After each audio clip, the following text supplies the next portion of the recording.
Stephen Grover Cleveland was the 22nd and 24th President of the United States. He was the winner of the popular vote for president 3 times, in 1884, 1888, and 1892, and was one of the 3 Democrats to serve as president during the era of Republican political domination dating from 1861 to 1933.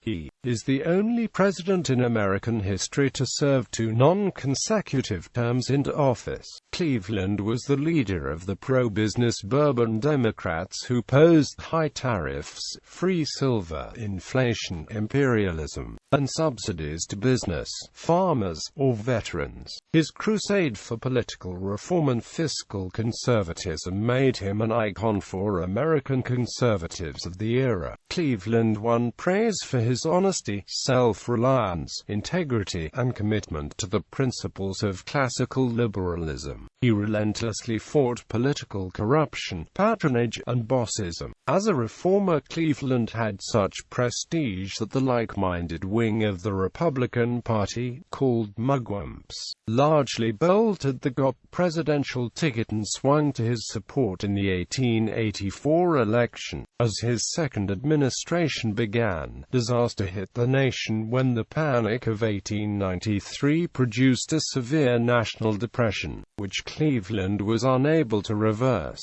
It ruined his Democratic Party, opening the way for a Republican landslide in 1894 and for the agrarian and civil rights seizure of the Democratic Party in 1896.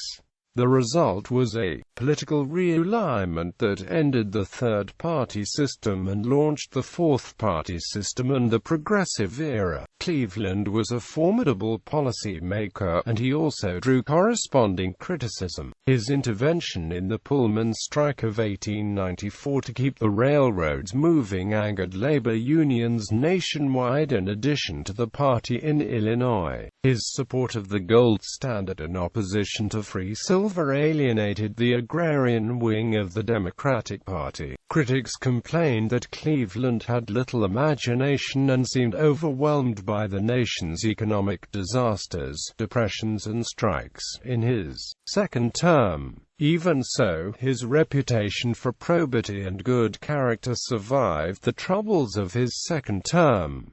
Biographer Alan Nevins wrote, "N. Grover Cleveland, the greatness lies in typical rather than unusual qualities. He had no endowments that thousands of men do not have. He possessed honesty, courage, firmness, independence, and common sense. But he possessed them to a degree other men do not." Today, Cleveland is considered by most historians to have been a successful leader, generally ranked among the second tier of American presidents. Early life, childhood and family history. Stephen Grover Cleveland was born on March 18, 1837, in Caldwell, New Jersey, to Richard Falley Cleveland and Anne Cleveland. Cleveland's father was a Presbyterian minister who was originally from Connecticut. His mother was from Baltimore and was the daughter of a bookseller. On his father's side, Cleveland was descended from English ancestors, the first of the family having emigrated to Massachusetts from Cleveland, England in 1635. On his mother's side, he was descended from Anglo-Irish Protestants and German Quakers from Philadelphia. He was distantly related to General Moses Cleveland, after whom the city of Cleveland, Ohio, was named. Cleveland, the fifth of 9 children, was named Stephen Grover in honor of the first pastor of the First Presbyterian Church of Caldwell, where his father was pastor at the time.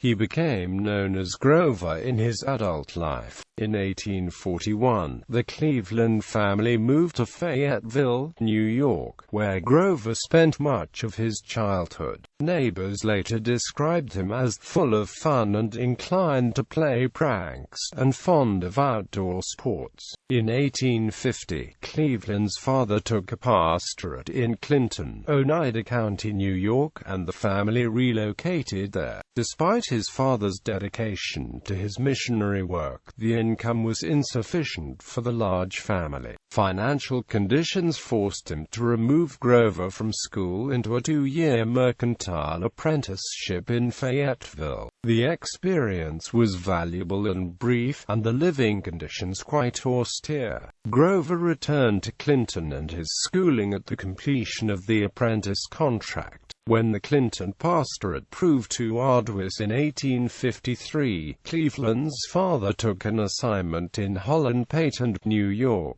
near Utica, and the family moved again. Shortly after he died, education and moving west, Cleveland received his elementary education at the Fayetteville Academy and the Clinton Liberal Academy. After his father died in 1853, he again left school so as to help support his family. Later that year, Cleveland's brother William was hired as a teacher at the New York Institute for the Blind in New York City, and William obtained a place for Cleveland as an assistant teacher. He returned home to Holland Patent at the end of 1854, where an elder in his church offered to pay for his college education if he would promise to become a minister. Cleveland declined, and in 1855 he decided to move west. He stopped first in Buffalo, New York, where his uncle, Lewis F. Allen, gave him a clerical job. Allen was an important man in Buffalo, and he introduced his nephew to influential men there, including the partners in the law firm of Rogers, Bowen, and Rogers. Cleveland later took a clerkship with the firm, began to read the law, and was admitted to the bar in 1859. Early career and the Civil War. Cleveland worked for the Rogers firm for 3 years, then left in 1862 to start his own practice.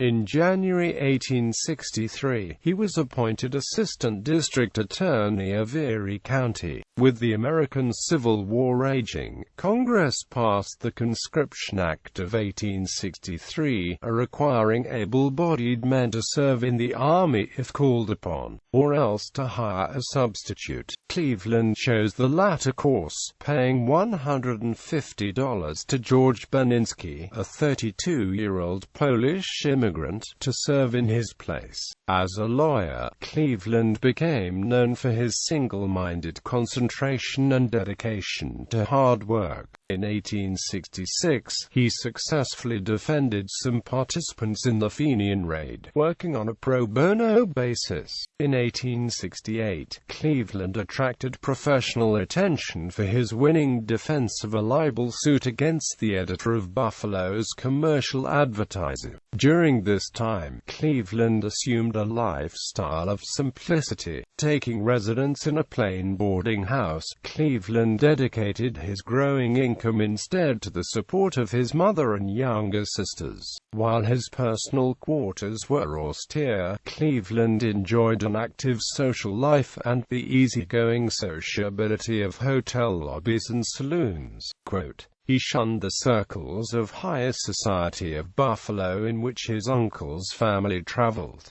Political career in New York. Sheriff of Erie County. From his earliest involvement in politics, Cleveland aligned with the Democratic Party. He had a decided aversion to Republicans John Fremont and Abraham Lincoln, and the heads of the Rogers law firm were solid Democrats. In 1865, he ran for district attorney, losing narrowly to his friend and roommate, Lyman K. Bass, the Republican nominee. In 1870, with the help of friend Oscar Folsom, Cleveland secured the Democratic nomination for Sheriff of Erie County, New York. He won the election by a 303-vote margin and took office on January 1, 1871 at age 33.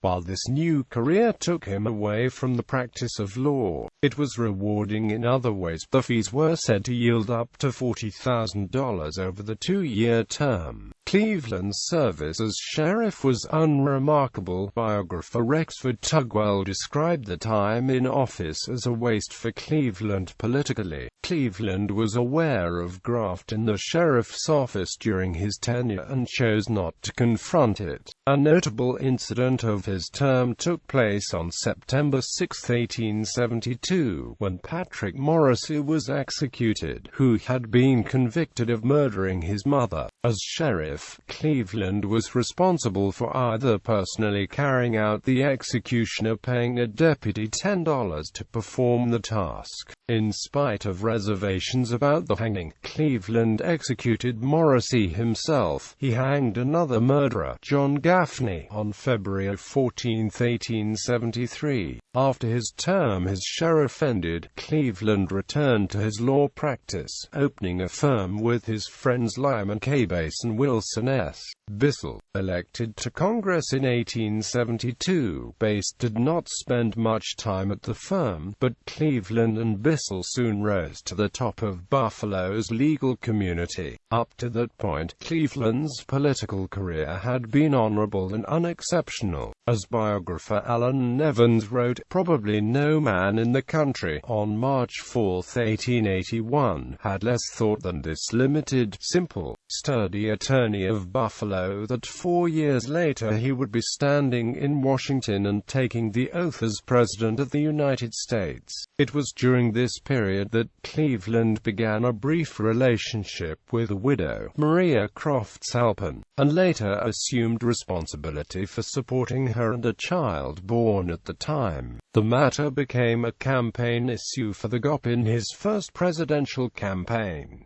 Mayor of Buffalo. In the 1870s, the municipal government in Buffalo had grown increasingly corrupt, with Democratic and Republican political machines cooperating to share the spoils of political office. In 1881, the Republicans nominated a slate of particularly disreputable machine politicians. The Democrats saw the opportunity to gain the votes of disaffected Republicans by nominating a more honest candidate. The party leaders approached Cleveland, and he agreed to run for mayor of Buffalo, provided that the rest of the ticket was to his liking. When the more notorious politicians were left off the Democratic ticket, Cleveland accepted the nomination. Cleveland was elected mayor with 15,120 votes, as against 11,528 for Milton C. Beebe, his opponent.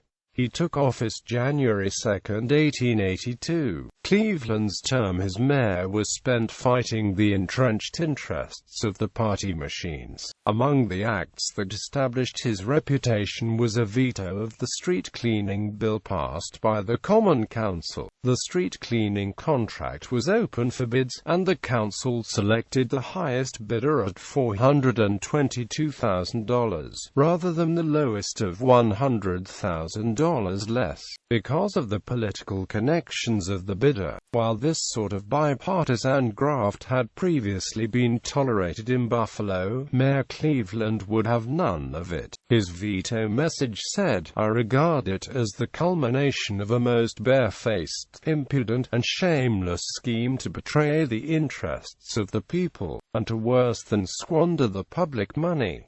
The council reversed itself and awarded the contract to the lowest bidder. Cleveland also asked the state legislature to form a commission to develop a plan to improve the sewer system in Buffalo at a much lower cost than previously proposed locally. This plan was successfully adopted. For this, and other actions safeguarding public funds, Cleveland's reputation as a leader willing to purge government corruption began to spread beyond Erie County. Governor of New York Democratic Party officials began to consider Cleveland a possible nominee for governor. Daniel Manning, a party insider who admired Cleveland's record, was instrumental in his candidacy. With the split in the state Republican Party in 1882, the Democratic Party was considered to be at an advantage. There were several contenders for the party's nomination. The two leading Democratic candidates were Roswell P. Flower and Henry W. Slocum. The factions deadlocked, and the convention could not agree on a nominee. Cleveland, in third place on the first ballot, picked up support in subsequent votes and emerged as the compromise choice. The Republican Party remained divided against itself, and in the general election Cleveland emerged the victor, with 535,318 votes to Republican nominee Charles J. Folger's 342,464.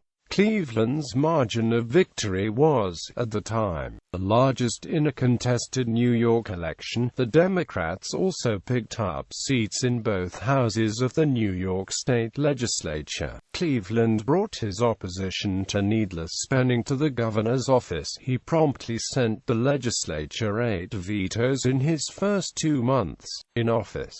The first to attract attention was his veto of a bill to reduce the fares on New York City elevated trains to 5 cents. The bill had broad support because the train's owner, Jay Gould, was unpopular, and his fare increases were widely denounced. Cleveland, however, saw the bill as unjust. Gould had taken over the railroads when they were failing and had made the system solvent again. Moreover, Cleveland believed that altering Gould's franchise would violate the contract clause of the federal Constitution. Despite the initial popularity of the fare reduction bill, the newspapers praised Cleveland's veto. Theodore Roosevelt, then a member of the Assembly, had reluctantly voted for the bill, to which Cleveland objected, in a desire to punish the unscrupulous railroad barons. After the veto, Roosevelt reversed himself, as did many legislators, and the veto was sustained. Cleveland's defiance of political corruption won him popular acclaim, and the enmity of the influential Tammany Hall organization in New York City. Tammany, under its boss John Kelly, had disapproved of Cleveland's nomination as governor, and the resistance intensified after Cleveland openly opposed and prevented the re-election of the point man in the state Senate, Thomas F.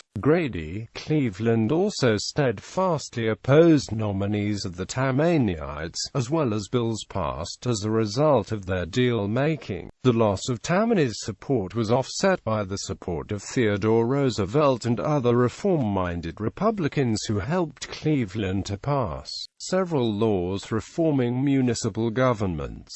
Election of 1884. Nomination for president. The Republicans convened in Chicago and nominated former Speaker of the House James G. Blaine of Maine for president on the 4th ballot.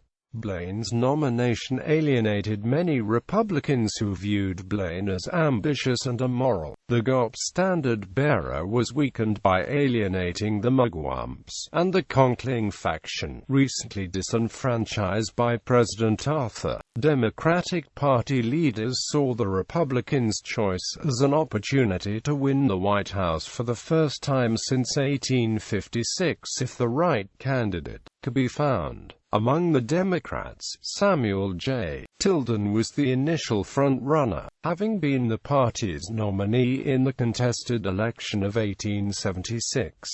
After Tilden declined a nomination due to his poor health, his supporters shifted to several other contenders. Cleveland was among the leaders in early support, and Thomas F. Bayard of Delaware, Allen G. Thurman of Ohio, Samuel Freeman Miller of Iowa, and Benjamin Butler of Massachusetts also had considerable followings, along with various favorite sons.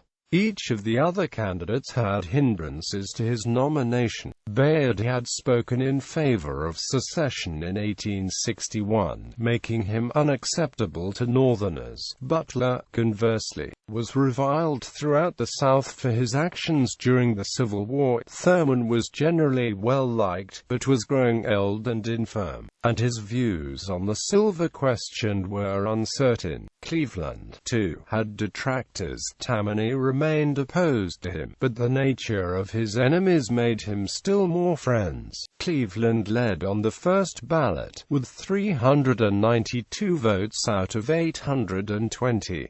On the second ballot, Tammany threw its support behind Butler, but the rest of the delegates shifted to Cleveland, who won. Thomas A. Hendricks of Indiana was selected as his running mate. Campaign against Blaine. Corruption in politics was the central issue in 1884. Indeed, Blaine had over the span of his career been involved in several questionable deals. Cleveland's reputation as an opponent of corruption proved the Democrats' strongest asset. William C. Hudson created Cleveland's contextual campaign slogan, "A public office is a public trust." Reform-minded Republicans called mugwumps denounced Blaine as corrupt and flocked to Cleveland. The mugwumps, including such men as Carl Schurz and Henry Ward Beecher, were more concerned with morality than with party, and felt Cleveland was a kindred soul who would promote civil service reform and fight for efficiency in government. At the same time the Democrats gained support from the mugwumps. They lost some blue-collar workers to the Greenback Labor Party, led by ex-Democrat Benjamin Butler. In general, Cleveland abided by the precedent of minimizing presidential campaign travel and speech-making. Blaine became one of the first to break with that tradition. The campaign focused on the candidates' moral standards, as each side cast aspersions on their opponents. Cleveland supporters rehashed the old allegations that Blaine had corruptly influenced legislation in favor of the Little Rock and Fort Smith Railroad and the Union Pacific Railway, later profiting on the sale of bonds he owned in both companies. Although the stories of Blaine's favors to the railroads had made the rounds 8 years earlier, this time Blaine's correspondence was discovered, making his earlier denials less plausible. On some of the most damaging correspondence Blaine had written, burned this letter, giving Democrats the last line to the rallying cry. Blaine, James G. Blaine, The Continental Liar from the State of Maine, burned this letter. Commentator Jeff Jacoby notes that, not since George Washington had a candidate for president been so renowned for his rectitude. The Republicans found a refutation buried in Cleveland's past. Aided by sermons from an opportunistic preacher named George H. Ball, they charged that Cleveland had fathered an illegitimate child while he was a lawyer in Buffalo, and chanted, "Mart was my pa." Quote, when confronted with the scandal, Cleveland immediately instructed his supporters to, above all, tell the truth. Cleveland admitted to paying child support in 1874 to Maria Crofts Halpin, the woman who claimed he fathered her child, who she had named Oscar Folsom Cleveland. Halpin had been involved with several men at the time, including Cleveland's friend and law partner, Oscar Folsom, for whom the child was named. Cleveland did not know which man was the father. He assumed responsibility because he was the only bachelor among them. Shortly before the 1884 election, the Republican media published an affidavit from Halpin in which he stated that until she met Cleveland, her life was pure and spotless, and there is not, and never was, a doubt as to the paternity of our child, and the attempt of Grover Cleveland, or his friends, to couple the name of Oscar Folsom, or anyone else, with that boy, for that purpose is simply infamous and false.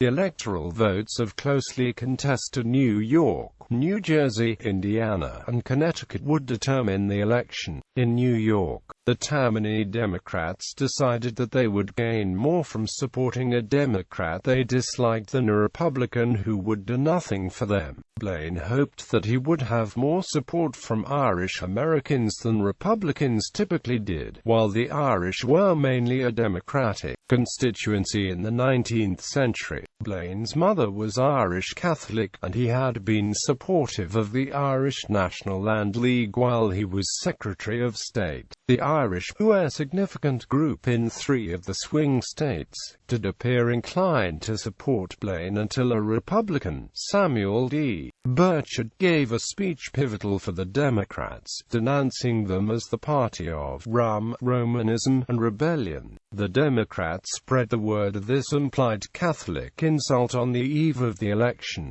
They also blisted Blaine for attending a banquet with some of New York City's wealthiest men. After the votes were counted, Cleveland narrowly won all 4 of the swing states, including New York, by 1,200 votes. While the popular vote total was close, with Cleveland winning by just 0.25%, the electoral votes gave Cleveland a majority of 219 to 182. Following the electoral victory, the Mart attack phrase gained a classic riposte. "Gone to the White House. Ha, ha, ha."